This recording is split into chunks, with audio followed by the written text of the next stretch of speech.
Tumekuwa barazani, ulijisikiaje furaha yako na uliupokeaje?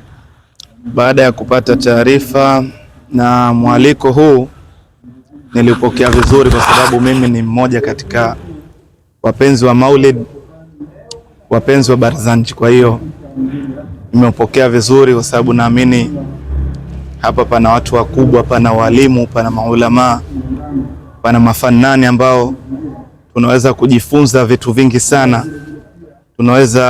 Unapatikana umoja kati yetu, watu ambao hatuonani tunakutana. Kwa hiyo nimepokea vizuri mwaliko huu, alhamdulillah.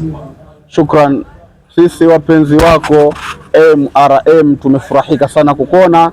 Natumai furaha za watu nyuso zitasawijika na kufurahika utakapoingia ndani. Kwa kusawijika kwao hazitosawijika kwa huzuni, zitasawijika kwa furaha, kwa sababu aliyesoma Qur'ani amefanya vita. Sijajua amekupangia mlango wangapi, lakini najua kuna balaa kubwa unakwenda kulifanya ndani hapo. Inshallah, dua zako mtangazaji. Alhamdulillah, tunakushukuru sana Mwalimu Juma. Sasa hivi hatukupi fursa ya kusoma chochote kwa sababu ya sauti, lakini sauti zenu nyinyi hazikauki. Lakini kama wapendwa wako wanaokutazama, wanaokufuatilia, kama utaka kuwapa chochote, tumekuruhusu.